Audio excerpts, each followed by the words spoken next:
Guys, welcome back to another vlog. Mark Glenn here. And ayun, kakatapos lang ng work natin from McKinley Hill. And we are staying here now at U-Hotels Makati. And since wala tayong upcoming travel, samahan nyo na lang ako for usual or normal weekend here in Manila. And mag-cafe hopping and mag-food trip lang tayo. And I'll bring you with me, guys.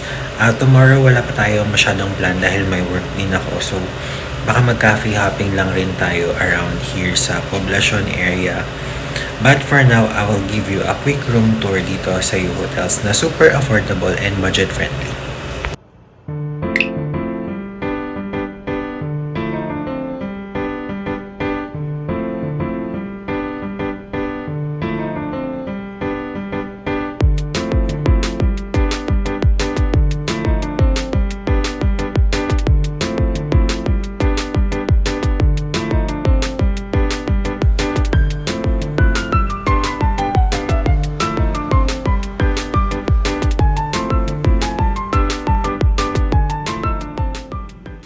And that's it for our very quick room tour, guys. If you also want to book it from Klook, you can book it through the link I provided in the description box. And don't forget to use my promo code so you can get discounts. So, ayun guys, sobrang mura ko lang nakuha to, around 2,600 pesos for 2 nights. We'll be here until Saturday and lilipat ako to another hotel here in Makati na budget friendly din. For now, bumili muna tayo ng water sa 7-Eleven. Samahan nyo ako. And siguro something sweet. Parang gusto kong mag-dessert. So tara, let's go.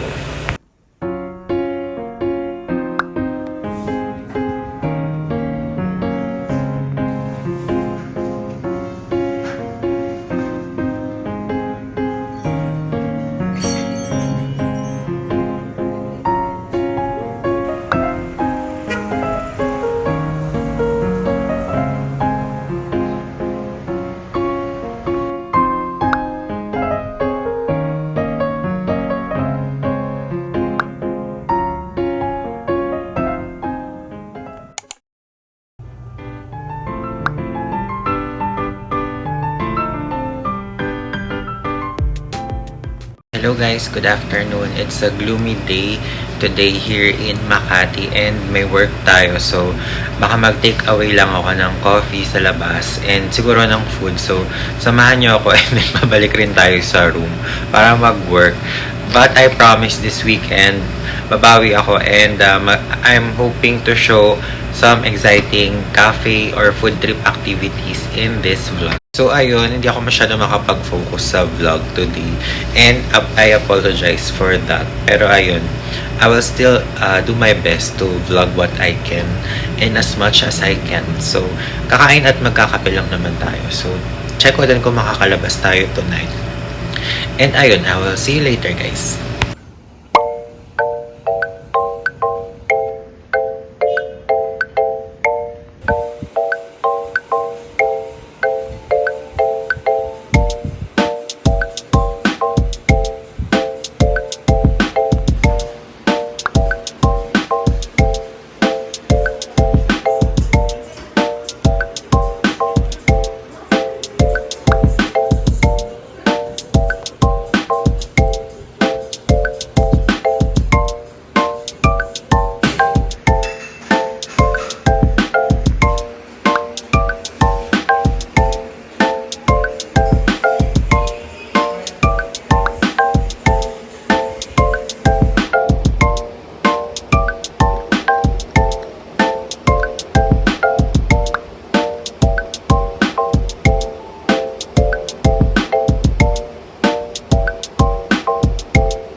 Are back in the room guys and it's time for me to work. Pero sabihin ko lang sa inyo na ang sarap ng coffee doon sa Street Side Cafe. Nasa loob siya ng Kaiko Durban House na parang hotel siya, parang boutique hotel. And hinahanap ko kasi mali yung ano niya, yung pagkaka-pin niya sa Google Maps. So, muntik pa tayong maligaw pero nandun lang pala siya sa loob ng hotel. And ayun, super quiet. Ako lang yung customer doon kanina. And I think work-friendly siya. Hindi ko lang napansin kung merong outlets. But they do have a free wifi. And for me, justified yung price kasi for a local cafe, medyo malaki yung glass na pinagserva nung coffee. So, ayun. And nag-take out lang tayo ng dinner for later from Canto Freestyle. And ayun, mag-work muna ako guys. And I will talk to you later.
Hello guys, good afternoon and nakapag-check out na tayo from U Hotels and lumipat ako dito sa Tiara Oriental Hotel, Makati and dito siya sa may Malugay Street banda, malapit doon sa Air Residences and first time ko magstay here. Super budget friendly siya pero parang proper 4 to 5 star hotel yung yung arrangement ng room pero aramdam yung luma na. I mean may ganong vibe. Kung napanood niyo yung hotel ng American Horror Story. So, medyo may ganong vibe or feel itong hotel. Pero, overall, parang okay naman siya. Malinis naman. Wala namang parang luma or moldy na smell. May malinis naman. And ang bilis lang nung check-in ko. It's only past 12 p.m. Pero nakapag-check-in na tayo sa room kahit 2 p.m. pa dapat. And nanghingi lang sila ng 1,000 peso deposit. So, ayun. And even yung lobby nila, guys, medyo may pagka-vintage feels. Pero, overall, good impression naman siya for me. And hindi ko lang masyadong feel yung standing shower sa bathroom.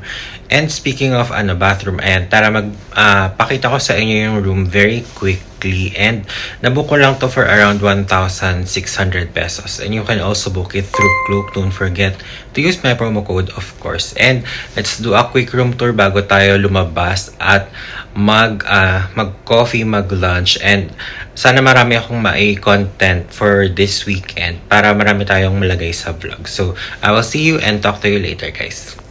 And guys, natatawa ako sa lalagyan ng keycard. Tingnan nyo, parang resulta lang ng medical exam nyo sa office or sa barangay health center. Naka-brown envelope siya, nakakaloka.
Hello again guys, happy weekend and it's checkout time na here sa Tiara Oriental Hotel and overall I had an okay stay naman. Ang sarap ng sleep ko, okay yung bed nila and malamig din yung AC. So tara mag-cafe hopping na tayo after ko mag-checkout here.